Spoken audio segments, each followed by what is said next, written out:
Gaano katagal po bago mabulok ang isang bagay? Samahan mo ako at ating alamin ang mga bago kong natuklasan kaalaman. Ilan sa mga bagay na iyan alamin natin. Kung gaano sila katagal bago mabulok.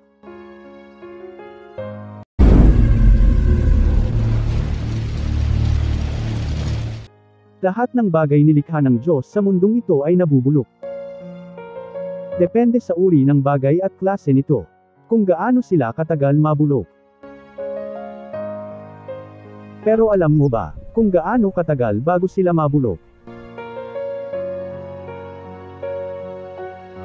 Halimbawa na lang ng plastic bag. Inaabot ito ng 10 to 10,000 years. Grabe ang tagal ano.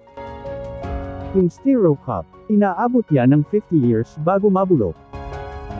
Yung straw or drinking straw naman ay inaabot ng 200 years bago mabulok. Yung tin cans o metal ng lata. Umaabot po ng 50 taon or 50 years bago mabulok.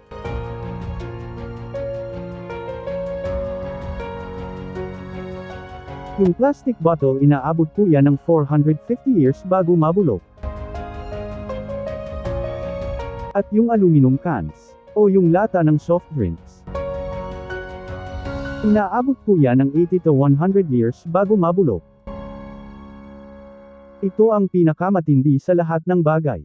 Yung mga gulong ng sasakyan. Yan ang pinakamatagal na mabulok dahil sa uri at klase nito. Inaabot po ng 2,000 years bago mabulok ang gulong ng sasakyan. Ang tagal naman. Siguro patay na tayong lahat hindi pa nabubulok ang mga bagay na iyan. Kaya ang dapat natin maintindihan at dala ng mensaheng ito.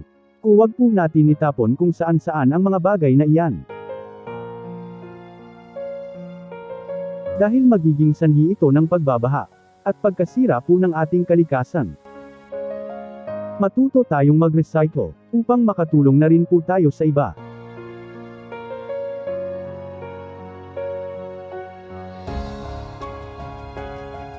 Ngayon siguro ang tanong mo, gaano ba katagal mabulok ang tao? 1 month after death, ang katawan ay magsimulang matunaw. Karaniwang kapag ito ay ibinaon o inilagay 6 feet below the ground. Sa ordinaryong lupa walang kabaong. 8 hanggang 12 taon bago ito mabulok. Sana may natutunan ka sa video na ito. At laging tandaan, mapalad ang tao nakakasugpo ng karunungan. At ang mga tao nagtatamo ng kaunawan at kaalaman. Please take a second to give us a thumbs up, maybe even leave us a comment, and don't forget to subscribe too. Thanks for watching. Subscribe. Click on the bell to turn on notifications.